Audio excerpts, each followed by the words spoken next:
Alright. Alright, what's good, chat? Yeah, fix my mic. Alright, so today is the earnings call. Let's see. Time it is 7.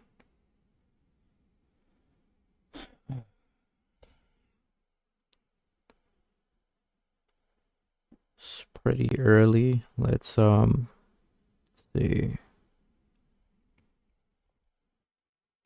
Probably gonna be AFK in between, but let's see.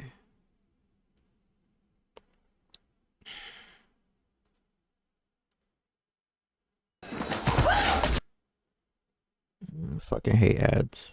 It's annoying. Okay, 8 a.m. Um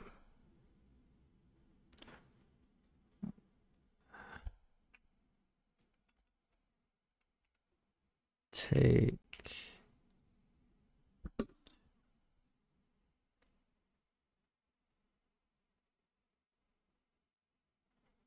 Where do we go for this where do I go to I forgot where do I go? Take Two Interactive.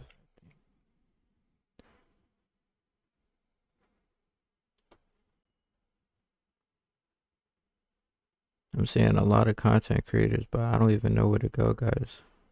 As far as let me see. Take Two Interactive earnings call live stream.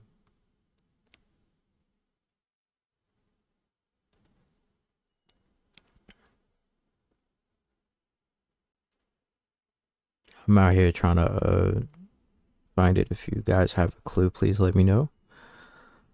Anybody that's tuning into the live stream, make sure you guys hit the like button.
All right, guys.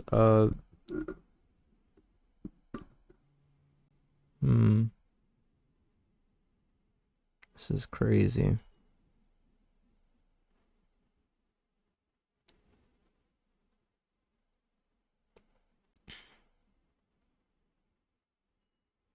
Oh, there we go. All right, I found it. My gosh. All All right, we got a couple minutes left, man. I'ma just chill because I'm still tired. I don't really feel like talking. I don't like to talk in the morning.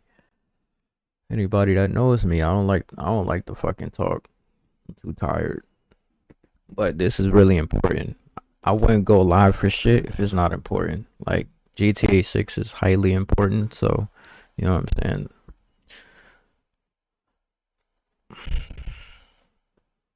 Let me see. I got a dentist appointment today too. So you know.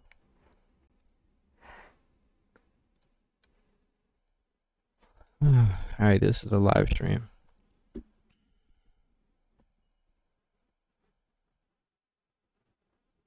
We could get I don't know, potentially August 27th details. We could get details on that. Who knows? Like low key. Who knows, man? Why is it buffering?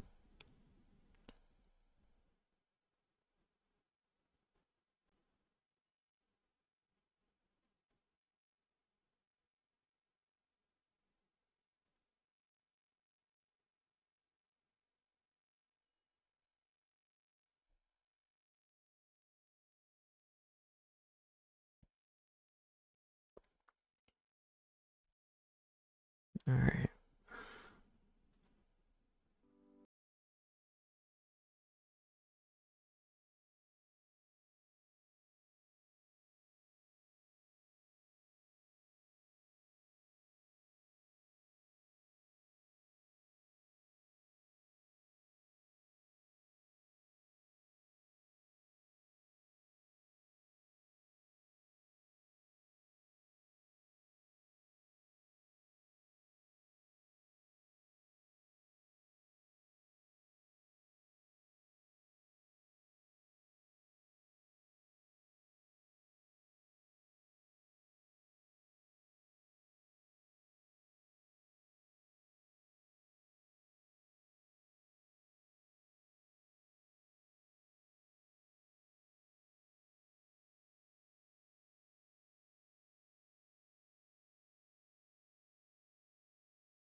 More than wavy. Good morning, bro.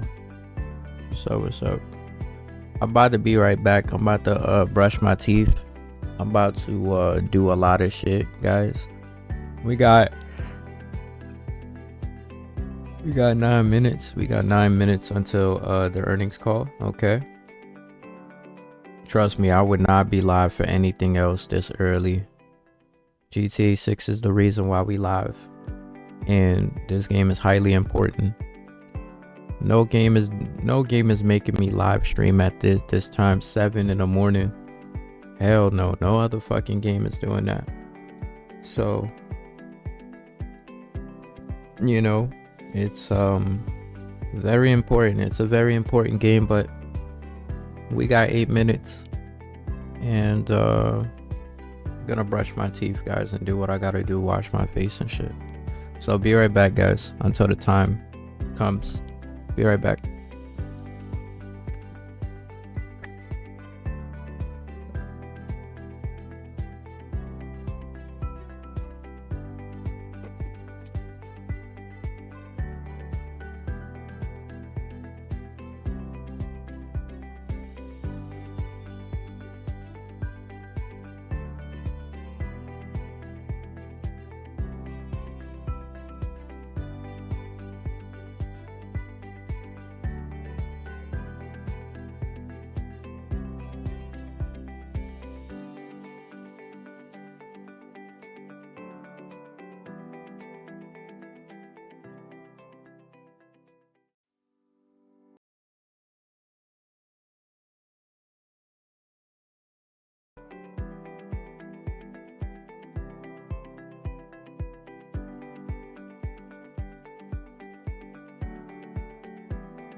Made it on time.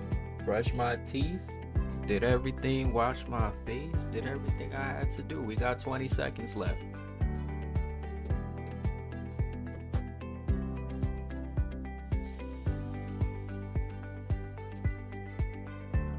20 seconds left.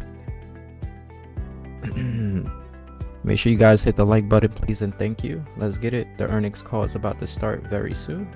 Let's get it. Hope they say something about GTA 6. Very less, but we just never know, you know what I'm saying? They could always give out details. They could always put out details of what is said, you know, so you just never know, but they're not gonna really give us insight of GTA 6 like directly, you know what I'm saying? All right, here we go. All right, guys, I'm gonna go mute. I'm gonna mute the mic, guys.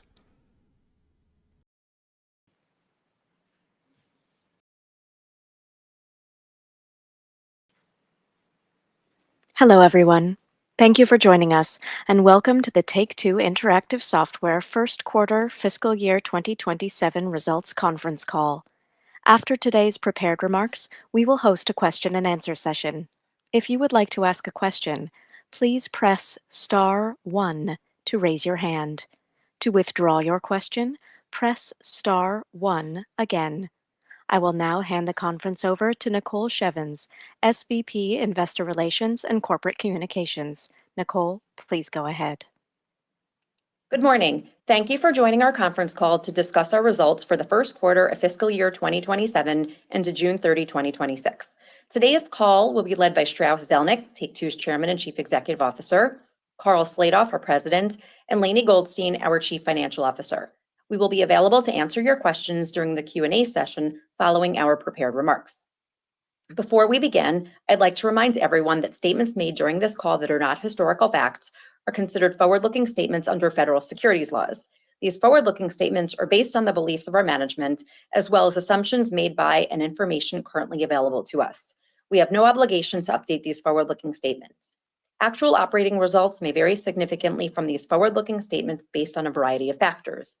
These important factors are described in our filings with the SEC, including the company's most recent annual report on Form 10-K and quarterly report on Form 10-Q, including the risks summarized in the section entitled Risk Factors. I'd also like to note that, unless otherwise stated, all numbers we will be discussing today are GAAP and all comparisons are year over year.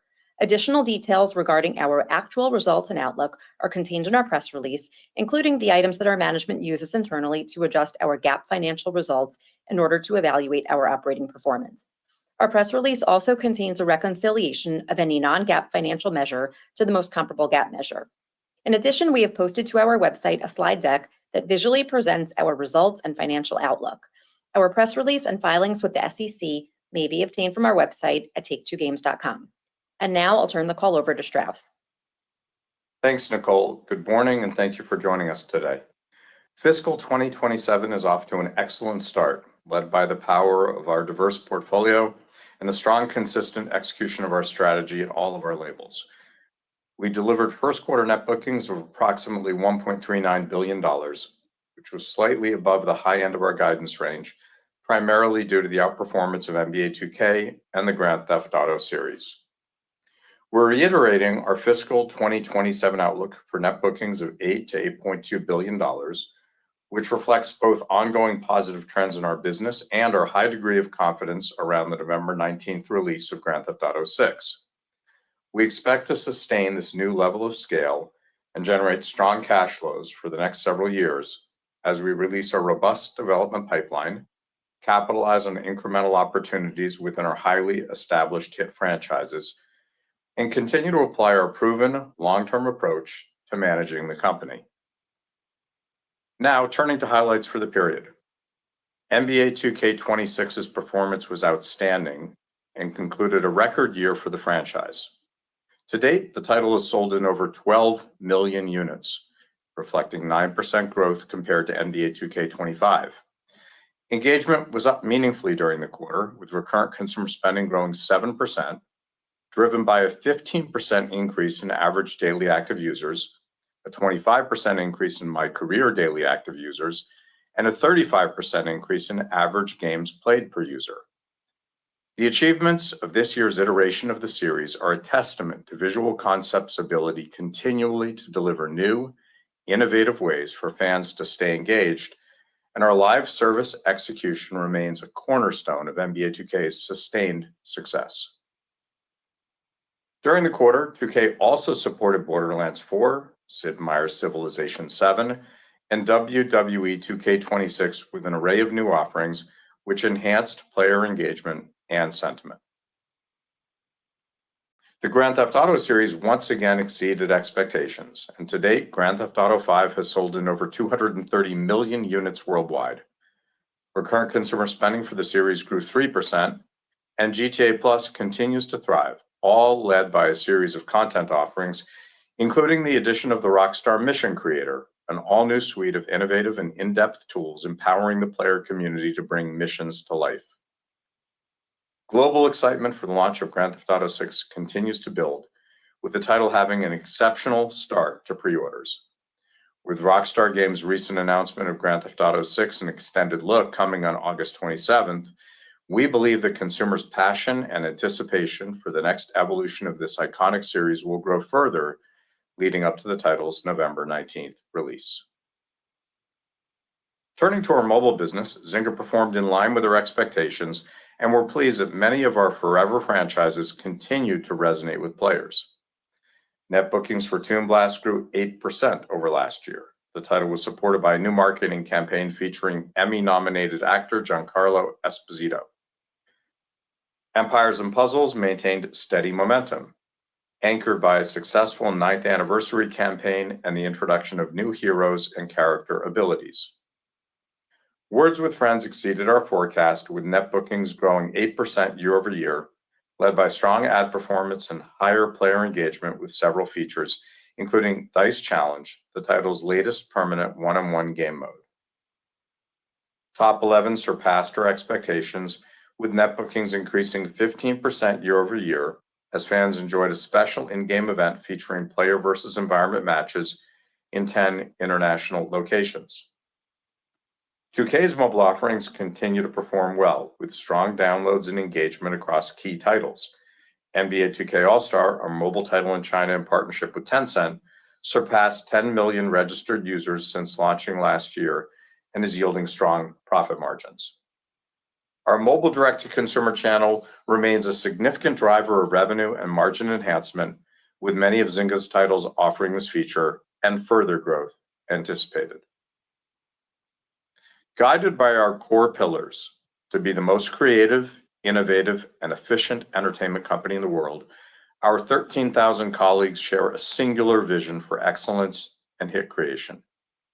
Each day, we strive to bring joy to our player communities and value to our shareholders.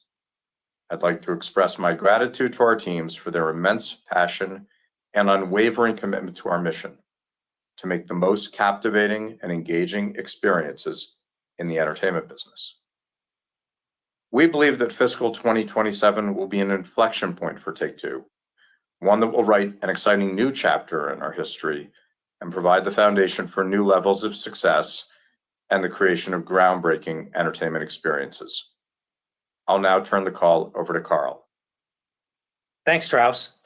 I'd like to thank our teams for delivering a great start to the year and setting the stage for the most exciting pipeline in our company's history. I'll now discuss our recent and upcoming releases. On July 8th, 2K and HB Studios launched Season 7 for PGA Tour 2K25, a free update which added the 154th Open Championship at Royal Birkdale Golf Club. The team is planning to launch Season 8 in late September and is hard at work on this year's release of PGA Tour 2K27. 2K will share more details in the coming months. On July 14th, Rockstar Games launched the Quartz Center heist for GTA Online, which introduced an all-new blockbuster heist targeting Los Santos' premier cultural institution with an array of artwork for the taking. On July 30th, 2K and Gearbox launched Bounty Pack 4, Murders and Acquisitions for Borderlands 4, which includes a new story mission and cosmetic items. Fans can look forward to even more action in September when Gearbox releases additional content, including the title's next story pack. On August 14th, 2K and Hangar 13 will release the Man of Honor story expansion for Mafia: The Old Country. With Hangar 13's industry-leading capabilities and narrative-driven action titles, players will enjoy 2 new story chapters and all new content for the game's free ride mode. 2K and Visual Concepts will launch the WrestleMania 42 pack for WWE 2K26 on August 19th, followed by new seasons as part of the Ringside Pass during the fall. WWE 2K27 is currently in development, and 2K will provide updates later this year. On September 4th, 2K and Visual Concepts will launch NBA 2K27, the next installment of our industry-leading basketball simulation that provides the most realistic and authentic NBA experience in interactive entertainment. This year, Victor Wembanyama of the San Antonio Spurs will be on the cover of the Standard Edition, Caitlin Clark of the Indiana Fever will be on the cover of the Deluxe Edition, and Chicago Bulls legend Derrick Rose will be on the cover of the Ultra Edition, with early access available as part of the Deluxe and Ultra Editions. Last week, a first-look trailer of NBA 2K27's gameplay was revealed, and the response has been positive, with fans and the media expressing excitement over the title's improved graphics and enhanced player movement and presentation. 2K will share more about the game soon, including the NBA 2K27 preseason breakdown full game reveal on August 18th. Zynga will continue to focus on enhancing its existing mobile portfolio with bold beats and updates, as well as releasing new titles, including Top Goal, which is currently in soft launch. The title recently introduced real-world soccer stars, as well as enhanced 3D match simulation and player versus player gameplay. In closing, we are deeply excited about this year, highlighted by the November 19th launch of Grand Theft Auto VI, which will usher in a new era of growth for our company and returns for our shareholders. We remain steadfast in our mission and commitment to delivering the highest quality entertainment experiences that captivate and engage audiences throughout the world. I'll now turn the call over to Lainie. Thanks, Carl, and good morning, everyone. We achieved excellent first quarter results driven by our powerful franchises, industry-leading talent, and unwavering commitment to our strategic vision. I'd like to thank our teams for their hard work, which has enabled us to reach this exciting point within our company's history. Turning to our results, we delivered first quarter net bookings of $1.39 billion, which was slightly above our guidance range of $1.32 to $1.37 billion. This primarily reflected better than expected performance from NBA 2K and the Grand Theft Auto series. Recurrent consumer spending declined 1% for the period, which was favorable to our guidance of a 3% decline and accounted for 84% of net bookings. NBA 2K grew 7%, the Grand Theft Auto series rose 3%, and as expected, mobile declined 7% over last year. GAAP net revenue increased 2% to $1.5 billion, while cost of revenue rose 17% to $651 million, and included a $43 million impairment charge related to the decision not to proceed with an unannounced title from a third-party developer. Operating expenses were flat at $918 million. On a management basis, operating expenses declined 1% year over year, which was favorable to our forecast of 3% growth due to timing of marketing expenses across our labels. With the ongoing positive trends in our business and excitement around the November 19th release of Grand Theft Auto VI, we are reiterating our fiscal 2027 net bookings outlook range of $8 to $8.2 billion, which represents approximately 20% growth over fiscal 2026 at the midpoint.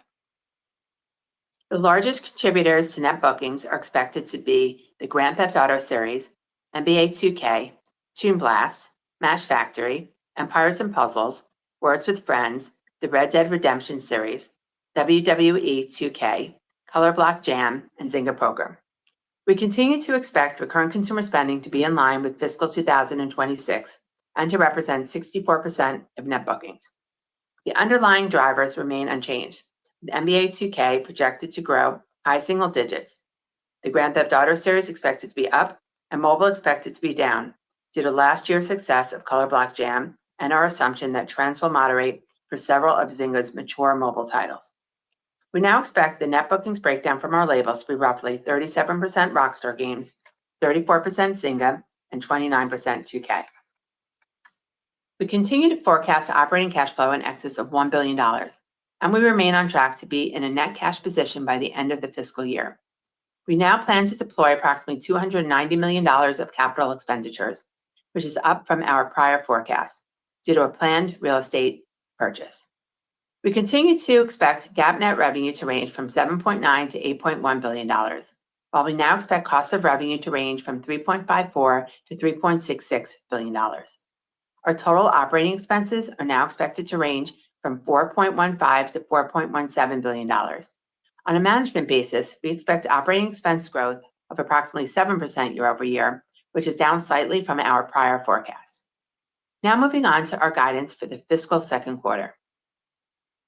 We project net bookings to range from $1.62 to $1.67 billion, compared to $1.96 billion in the second quarter last year. Our release slate for the quarter includes NBA 2K27, as well as new content updates for various titles. The largest contributors to net bookings are expected to be NBA 2K, the Grand Theft Auto series, Toon Blast, Match Factory, Empires & Puzzles, Words with Friends, Color Block Jam, the Borderlands franchise, the Red Dead Redemption series, and Zynga Poker. We project recurrent consumer spending to decline by approximately 5%, which assumes growth for NBA 2K and the Grand Theft Auto series, while mobile is expected to be down. We expect GAAP net revenue to range from $1.42 to $1.47 billion. Operating expenses are planned to range from $1.01 to $1.02 billion. On a management basis, operating expenses are expected to decline by approximately 5% year over year, as last year included significant marketing expenses for the launch of Borderlands 4. Looking ahead, fiscal 2027 is on track to be a milestone year for our company, led by the release of Grand Theft Auto 6. We have great ambitions as our teams have carefully curated new opportunities that we believe will sustain this new level of scale for the foreseeable future, including live service enhancements, franchise extensions, the launch of new IP, and international expansion. In addition, we will continue to evaluate accretive M&A. As we bring these opportunities to fruition, we are confident in our ability to enhance our financial profile further and generate strong cash flows, setting us on a path to deliver continued growth and long-term shareholder returns. Thank you. I'll now turn the call back to Strauss. Thanks, Lainie and Carl. On behalf of our entire management team, I'd like to thank our colleagues for an excellent start to what is poised to be an outstanding year for Take-Two. And to our shareholders, I want to express our appreciation for your continued support. We'll now take your questions. Operator? Thank you. We will now begin the question and answer session. If you would like to ask a question, please press *1 to raise your hand. To withdraw your question, press *1 again. We ask that you pick up your handset when asking a question to allow for optimum sound quality. If you are muted locally, please remember to unmute your device. Please stand by while we compile the Q&A roster.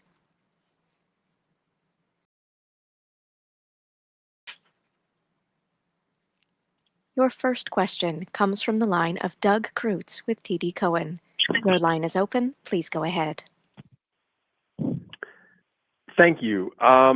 One of your peers that reported previously suggested that there had been some slowdown in the mobile market in Q2, which they attributed to macro uncertainty. Just wondered if you saw the same thing, if you saw different things, any commentary you could offer would be helpful.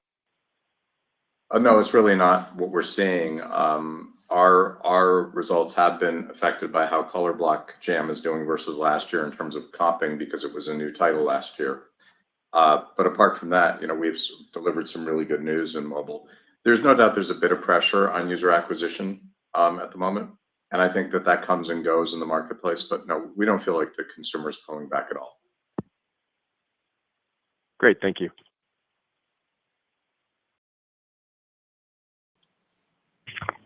Your next question comes from the line of Andrew Marok with Raymond James. Your line is open. Please go ahead. Hi, thanks for taking my questions. Maybe one on the GTA 6 extended look.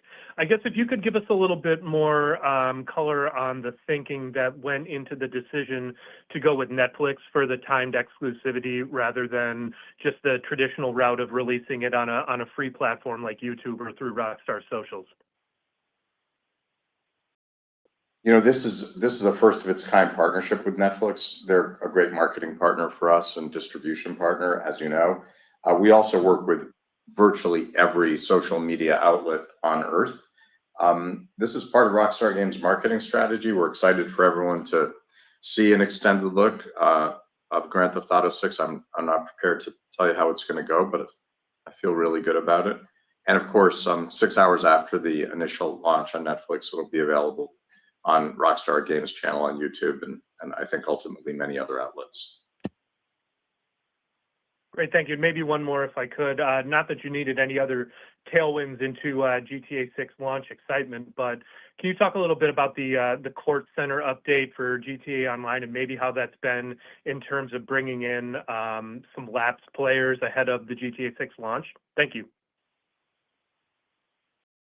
We're actually very pleased how things are going right now. We typically don't give specific details about how releases are doing, but I can tell you that right now we're very pleased with how things are going. And like all the Rockstar releases, they're exciting. They're well received by players, and they always reactivate folks. So far, so good.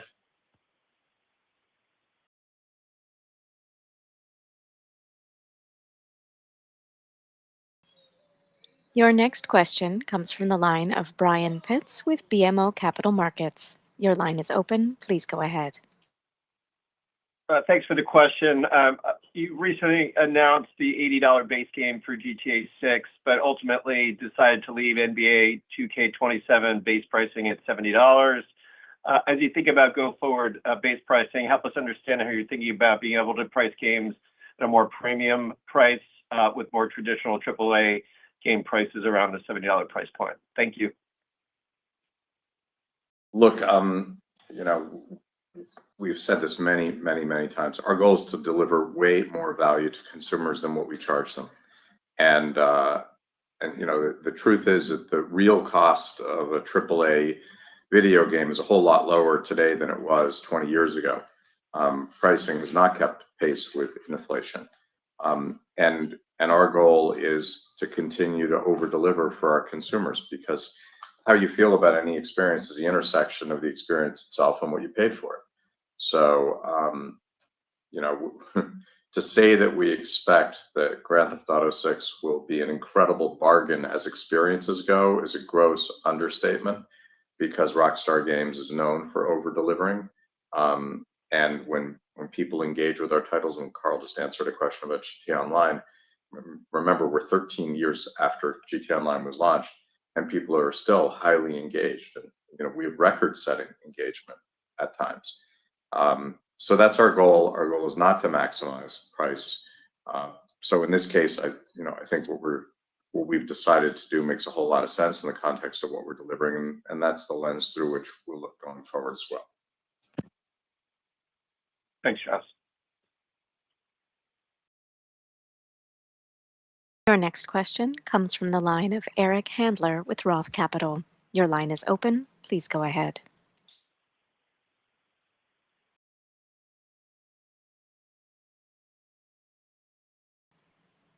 A gentle reminder to unmute locally. Sorry about that. Good morning. My apologies for I had you on mute. Strauss, wonder if you could give a little bit of background on the decision to go with Netflix for the extended trailer launch. Did they approach you? Did you approach them? I assume for exclusivity, they probably paid a little bit of a premium to get that. You know, Netflix is a close partner of the company, and you know, we have tight relationships up and down the line. So we're always in conversation about things that we can do together. And this is a groundbreaking partnership that Rockstar arranged with our friends at Netflix, and we're really excited about how it's going to come about. I wouldn't normally give detail on sort of the nature of the back and forth or the terms of the arrangement. Okay, Thanks. And then as a follow-up, with chip costs rising so much and the input costs for hardware rising significantly, there's talks about the next gen consoles maybe getting delayed. I know you're a software company and you produce for whatever is out there, but I'm curious about your big picture thoughts on the industry, just given the rising cost of hardware. Look, the rising cost of hardware is not a good thing, and we wouldn't argue that it is. I don't think it will slow us down any, because we believe we're delivering experiences that people want. However, a lower price point for hardware would be a good thing, because there'd be more hardware in people's hands. So I cannot argue this is a positive, but equally we don't see it as a headwind either. And going forward, look, two things that I think are relevant. Probably the most relevant thing is the world continues to move to open systems, and that will continue. So, 20 years ago, when we showed up here at Take-Two, for a console release that was available on PC at launch, PC would represent 1 to 2% of the overall sales. Today, that can be 40 or 50% in a similar situation. And I believe that's going to grow because people have PCs that have outboard controllers. They work great as game machines, and I think that will continue. Number two, with the advent of streaming, which we really do believe is around the corner in terms of having something that's low latency and really works well for consumers, machines that weren't game machines before will become game machines. So without regard to what happens in the console business, which is of consequence to us, of course, we see the overall installed base as a practical matter growing materially. And if you believe in streaming, and to be clear, we really do, and I'm happy to put a timeline on it. I think we'll be in commercial streaming mode within 3 years. And by commercial, I mean low latency. That can 10x the effective installed base. Now, it doesn't mean we're going to 10x our revenue, and we wouldn't project that we would. But because obviously your avid consumers already had access to video game machines. But I do think it creates great opportunity for titles that are broadly desirable even outside of core markets. And we do have titles like that, obviously. The third thing is that interactive entertainment, and the most important thing, remains America's pastime and the world's pastime. It is the fastest growing part of the entertainment business. That's going to continue as the cohort ages and grows. All we need to do is the hardest thing you can do, which is continue to make hits. Thank you. Your next question comes from the line of Colin Sebastian with Baird. Your line is open. Please go ahead. Thanks. Good morning. I appreciate the questions. I guess on NBA, the next game coming up here shortly, following another strong year for the franchise, what do you think is going to be in part of this game that might differentiate or provide another opportunity to grow the franchise another year? And then secondly, on an unrelated topic, just curious on any update to how your studios are deploying AI tools internally. I know we've talked about this quite a bit, but the technology seems to be developing fairly quickly. So are those tools capturing any additional value and perhaps maybe more measurable efficiency? So any commentary on that would be helpful. Thank you.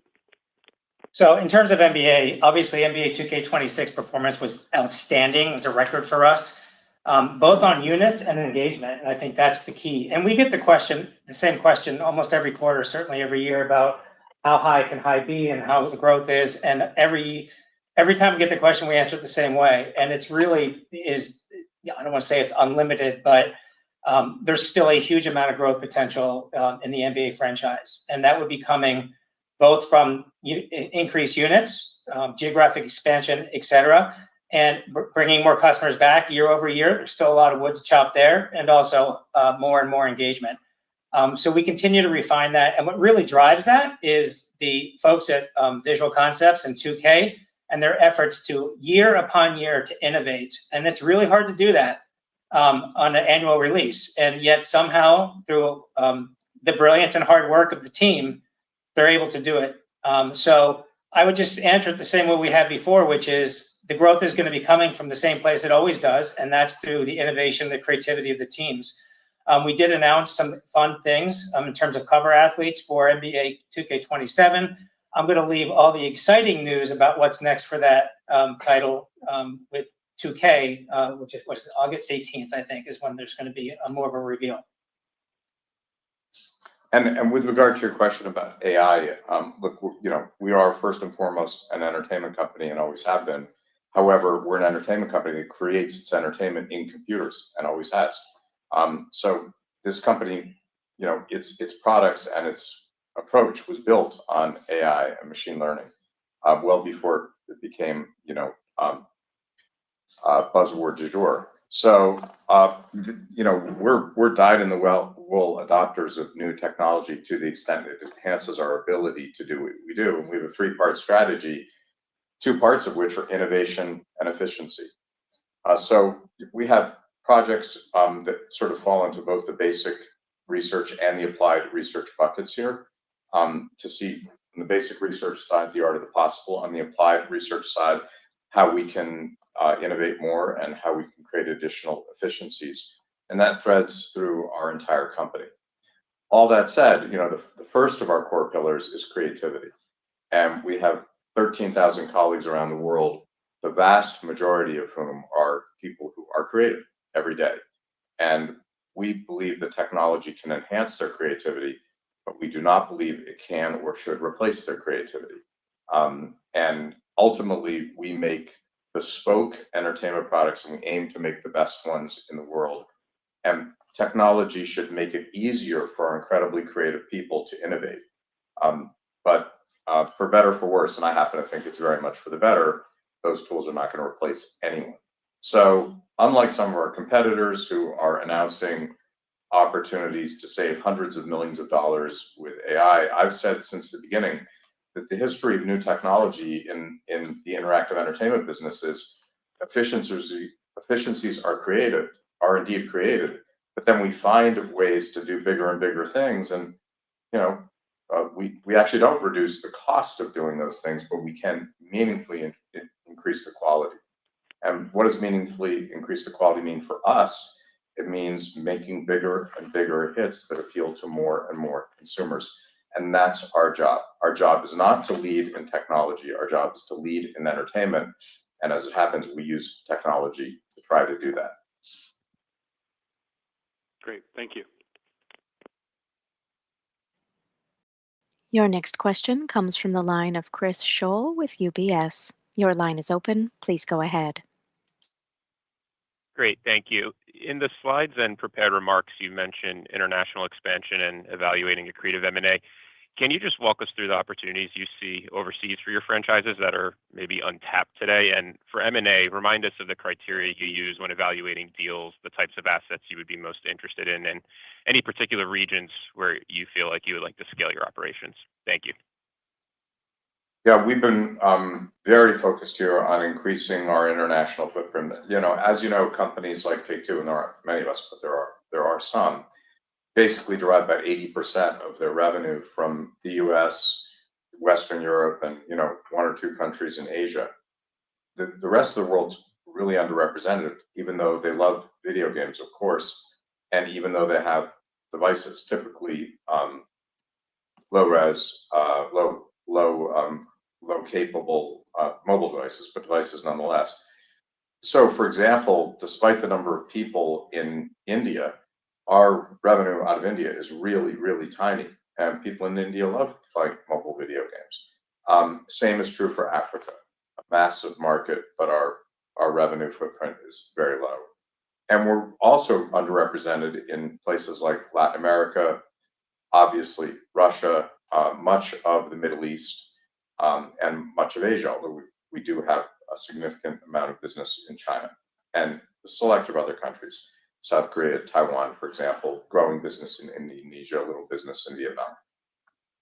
So it's been an enormous strategic priority for us to begin to build up in these underrepresented territories in a way that appeals to local consumers. We have a geo-pricing tool for that purpose because different markets have a different ability to pay. That's a tool that we created in-house that allows us to experiment in a way that doesn't infect other parts of our business and other parts of the world. And in certain instances, we're working on properties that may only appeal to some of those markets very selectively. So my goal is that in the next 10 years, we flip the percentage of our revenue that comes from the US and international markets in the other direction because we've grown the overall business. And if we don't invest here now, we run the risk of being behind in 10 years. So it's an area of enormous focus. Turning to your second question about M&A, we've always looked at inorganic growth through the same sort of three categories. First, are we buying owned intellectual property? Secondly, are we buying tools and teams that are valuable? And third, is the transaction immediately accretive to EBITDA and to GAAP earnings? And generally speaking, our acquisitions have ticked all those boxes. Then we have the broader rubric: is there a cultural fit? We've done many small tuck-in acquisitions, and then we've obviously done one very, very large acquisition. And I'm proud to say that, unlike history for most corporations, public corporations, our track record is excellent. I think virtually all of our deals have worked out, if you define worked out as being accretive and long-lasting. And certainly the Zynga deal has been terrifically successful, as has the Gearbox deal, our most recent larger transactions. So we'll continue to look at the world that way. And in terms of areas in which we're not represented, thankfully, we don't really have that anymore. We're a big mobile company. We're a big console and PC company. So we don't have any must-haves, but there's certainly some nice-to-haves, and we think some opportunities will come our way. We also, to finish the thought, have this allergy to being over-leveraged. And we have very, very light net leverage now. We expect to be in a net cash position in about 30 seconds. Sorry, not exactly 30 seconds, but you get what I mean. And once we're back in a net cash position, I think that would be the time when we'd be more likely to think about an inorganic opportunity. That was very helpful. Thank you. Your next question comes from the line of Mike Hickey with StoneX. Your line is open. Please go ahead. Hey, Strauss, Carl, Lainey, Nicole, great quarter, guys. Thanks for taking our questions. First one, Strauss, you mentioned in your prepared remarks that you think 27 will be an inflection point in your company's history. Obviously, that's a strong statement. I'm sure there's an obvious answer as well. But I am curious sort of what that means to you exactly when you say that, and maybe details on why you believe that. And we've got a quick follow-up. It's obviously a great question. And I think the point is that if you look historically at really, really big releases for this company, I'm thinking obviously of Grand Theft Auto and Red Dead. They didn't just affect us positively for a quarter. They had ongoing effects on our company. And we also have this massive pipeline that's, we think, quite extraordinary. And we have live services, and we have a catalog. So if you believe, as I said, I do before, that there are opportunities in terms of organic growth because the market is growing and because we're trying to extend into other markets, and we have a pipeline, and we have what we believe is a huge release coming up, there's a lot of fuel for the fire. Nice.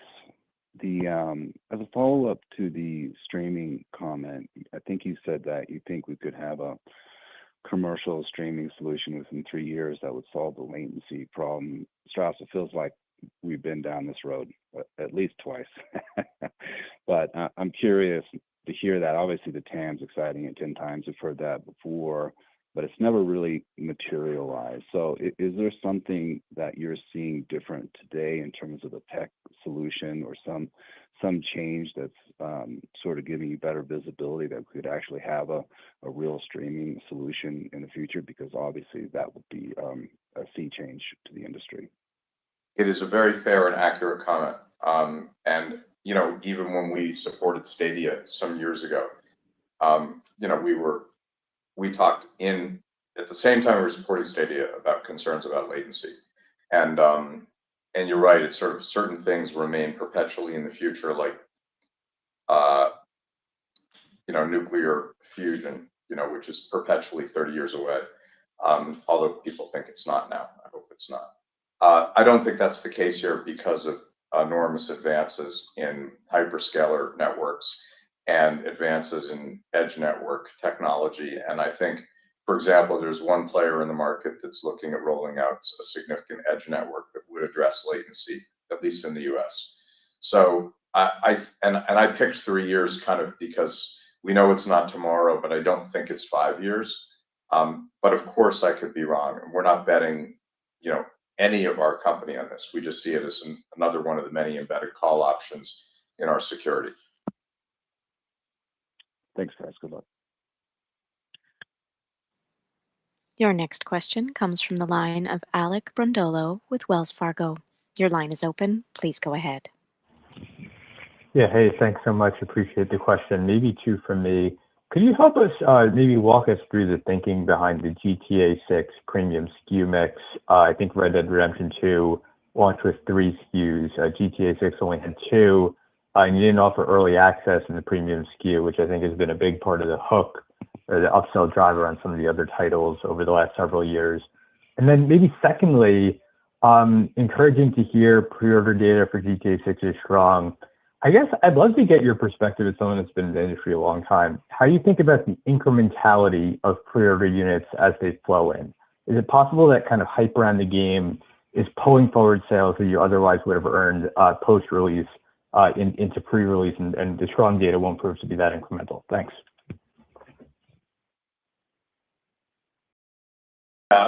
We don't tend to give a lot of color around pricing or additions. We leave that to our labels, but I think Rockstar feels that offering a phenomenal value at $80 makes sense for some consumers, and then offering incremental value at a modestly increased price makes sense for consumers. And given the hype around this title, I think we could have made any number of other pricing choices.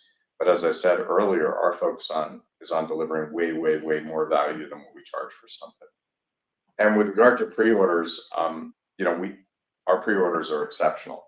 No one's ever seen anything like this before at Take-Two or in the industry. That said, you could absolutely be right. We just don't know. So could demand be pulled forward? Sure. And one of the reasons that we're not changing our guidance is, to be clear, we haven't sold 1 unit yet. You can cancel a pre-order. So we around here, we're sort of allergic to victory laps, but one thing we certainly don't do is take a victory lap before we've run the event. So, the news is great so far. We're incredibly excited. We couldn't be more excited than we are, and yet we are, realistic and at best cautiously optimistic, and we're going to leave it at that until the thing occurs. Thank you. Your next question comes from the line of Matthew Cost with Morgan Stanley. Your line is open. Please go ahead. Good morning. Thanks for taking the question. I was wondering if you could comment on Sony's decision to get rid of physical disc sales for new games beginning in the beginning of 2028. Will that have a material impact on your gross margins, or will you continue to sell boxed download codes at a similar gross margin, presumably at a similar scale going forward? And then secondly, if you could just comment on your progress shifting towards direct payments inside of the Zynga business, and if that's still something that is currently increasing and has a significant runway ahead. Thank you. Thanks for your questions. I'm not going to comment on Sony's own decision, but in terms of our decision, look, our business is well over 90% digitally distributed as is. It's already a digital business. So in certain instances, especially if it's a big game, discs and note I said discs, don't really make sense for the consumer. Also, in most instances, you have to register online to play anyhow. So if you're already connected, who cares if you download digitally? It's all the same, and it's much more convenient. So that's where the world is going, in our opinion, and I think Sony understands that. We certainly understand that. It doesn't mean that we won't have physical editions now and then. I'm sure we will, in the same way that there's still vinyl in the recorded music business. But in other instances, it just won't make sense. On direct to consumer, yes, that remains growth business for us. We are not direct to consumer across our entire mobile portfolio yet, but we're getting closer and we are seeing growth there. We don't talk about the actual percentage, and we don't talk about our goals in terms of the percentage of our business. What we want to do is be where the consumer is. So we will support and continue to support all third-party distributors who treat us appropriately, and with which we can make sound economic arrangements. And at the same time, we'll offer direct-to-consumer opportunities for consumers who want to avail themselves of those. There is no doubt that our direct-to-consumer business has had a material effect, positive, on our margins in the mobile business. Great, thank you. Your next question comes from the line of Jason Bazinet with Citi. Your line is open. Please go ahead. As you can imagine, the buy side is doing everything they can to sort of monitor these pre-orders to gauge sort of demand for GTA. I don't know if there's anything you could share from a historical perspective as experts on, sort of ranges or how people should sort of think about pre-orders in terms of, what bookings ultimately are for a title. I think it would be helpful just because there's some risk that I've just gotten some crazy emails from buy-siders on how big they think GTA should be. So any sort of ring fencing or dimensionalization that you could offer, I think would be super helpful. I like that. Ring fencing of dimensionalization, which is another way of saying how many units are you going to sell? The answer is I don't know, and I'm not going to tell you. But I can say that the level of pre-orders is unprecedented and astonishing, and we're very grateful for that. But they are so unprecedented that we just don't know how it'll translate into sales, and which was the question I answered earlier.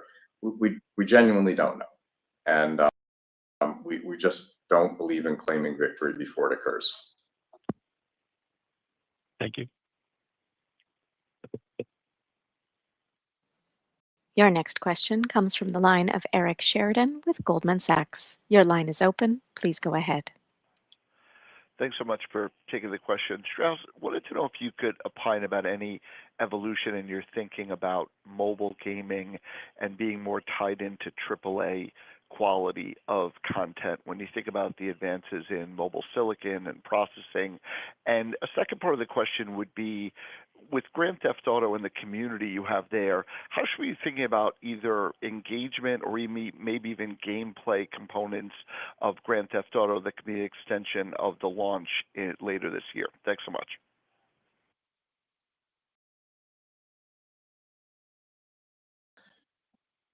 Yeah, you're 100% right that if you believe in Moore's law, what we'll be able to do with mobile games, will grow materially, if not exponentially. And what I said earlier about streaming basically means that all games will become mobile games, if you wish. But I think, and I haven't used the word mobile all the time as a result. When we talk about mobile versus console, we're really not talking about how, where you consume the title or on what device. We're talking about two different types of interactive entertainment. What we call a console or PC title is big and you spend hours on it, and often you consume it on a big screen. What we call mobile is light, a light experience. Typically, an avid consumer of a mobile game will play that game 5 to 7 times a day for around 9 minutes per session. It's a very different consumption experience. A console experience is akin to sitting down and watching a movie or binge watching a series for an evening.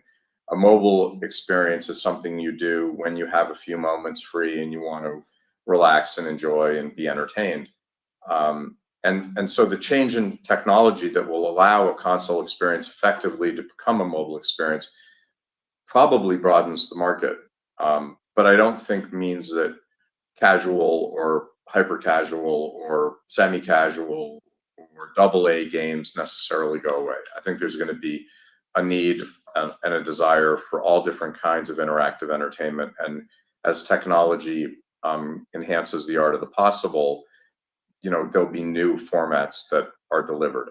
An example of that, that's not interactive, but an example of a new format that digital technology has enabled is microdramas.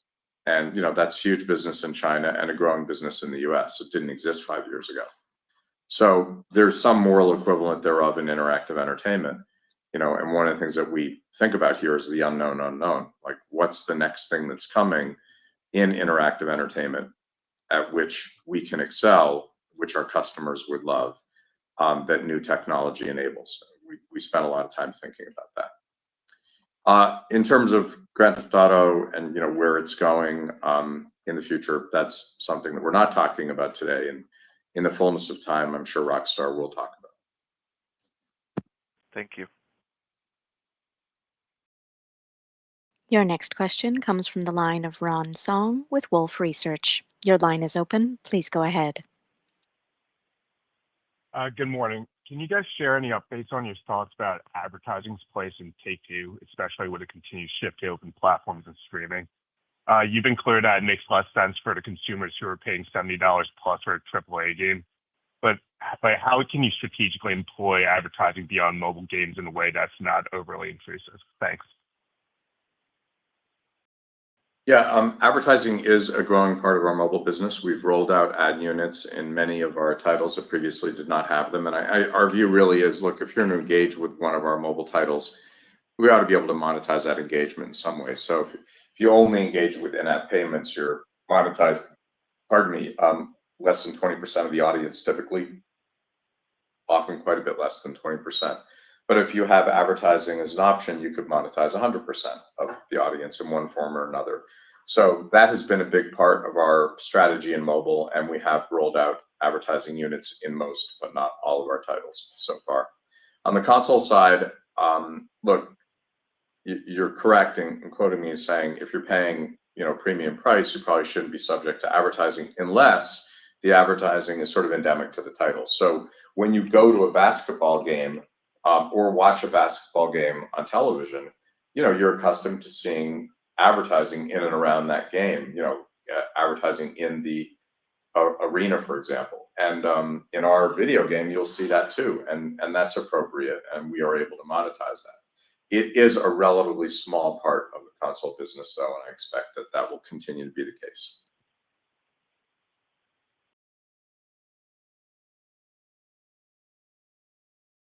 Your next question comes from the line of Martin Yang with Oppenheimer. Your line is open. Please go ahead. Hi, thank you for taking my question. Two questions. One on the Netflix partnership. Do you think this is a one-off deal or this more creative use of Rockstar IP signals a broader framework for licensing Rockstar content in the longer term, especially when you consider there will be numerous ways to share derivative content off gameplay after the game launches? While this particular partnership is groundbreaking and unique, Rockstar has licensed content to Netflix before, as has the rest of Take-Two. We have a close partnership with Netflix, and they are in the video game business, and we're very happy to be their partner. And I'm sure there'll be plenty of things that we can do with Netflix and many other outlets in the future. So we want to be ubiquitous. We want to be where our customers are. We have, we believe, the best and biggest collection of owned intellectual property in the interactive entertainment business. And wherever you are, when you wake up, if you want to engage with our content, we want you to be able to do so. The question on GTA Online. More recently, we see a higher frequency of content updates. Does that require you putting additional resources into GTA Online development team, or you're really just spreading out, cutting historically a larger, less frequent updates into smaller chunks?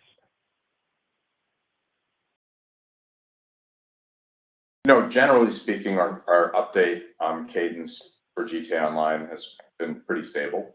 And, some of the updates have been amazing. Some have been less successful, but generally speaking, consumers really love them. But the cadence hasn't really changed, and we do apply significant resources to that. And, we expect to continue to support GTA Online going forward. Thank you.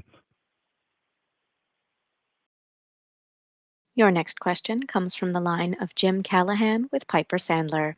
Your line is open. Please go ahead. Hi, thanks for taking the questions. I guess one on kind of GTA 6 pre-orders. It sounds like the demand for the deluxe edition has been extremely strong. Any comment we can kind of provide on what that could look like, what maybe the mix kind of looks like as we get closer to release of the game would be helpful. Thank you. Look, I think that Rockstar got it right in terms of the pricing of this standard edition and the pricing of the deluxe edition. And I think there's no doubt that consumers are really excited about both. And I think depending on your own ability to pay and how avid a consumer you are, you can choose between them. But the pre-orders have been exceptional, and we're happy with the mix as well. Okay, that's great. And then maybe just a follow up on the user acquisition cost comment on mobile. I guess kind of how do we parse that out from what overall engagement looks like broadly on mobile? That would be any comment there would be helpful. Thank you. Engagement is fine, and as I said, we're very happy with what we see in the marketplace, and we have some titles that are just doing incredibly well. We have a tougher year-over-year comp on Color Block Jam, so that has affected our numbers. But that's really a comping issue, not a performance issue. So give people what they want, they show up for it, and we have some titles that just continue to do great, like Toon Blast and Match Factory and Words with Friends and Empires and Puzzles and many other big titles. So the consumer is there. That said, user acquisition costs are a reflection of any number of things at any given time, including what else is going on in the market and what our competitors are doing. And in certain instances, we'll have competitors who, from our point of view, are vastly overspending in UA, and that'll make it less economic for us to spend. So we really pay attention to how much we spend on UA and how that foots with the lifetime value of the property. And we want to make sure that every nickel that we spend in marketing comes back at a significant multiple. And some of our competitors don't seem to look at the world that way. And if there are a bunch of them in a given period of time, that can crowd us out of the market. Sometimes it happens. Very helpful. Thank you. There are no further questions at this time. I will now turn the call back to Strauss Zelnick for closing remarks. The first thing and the most important thing is that we all want to reiterate our enormous gratitude to our 13,000 colleagues around the world who work hard every day to deliver the best entertainment properties to consumers wherever they are, whatever devices they have and whatever interest they have. And more often than not, our teams brilliantly succeed at that task. And that's everything. That's the whole shoot and match. And we are aware of that. And as I said, highly grateful for that. We're also really excited about what we believe the future will bring for our company and for our colleagues. And all of that should translate into enormous benefits for our shareholders. And we have a wonderful year that we're in process of, and things are going really well. And we have great expectations for the upcoming launch of GTA 6, NBA 2K, WWE, and lots of other titles coming from both the console and the mobile side.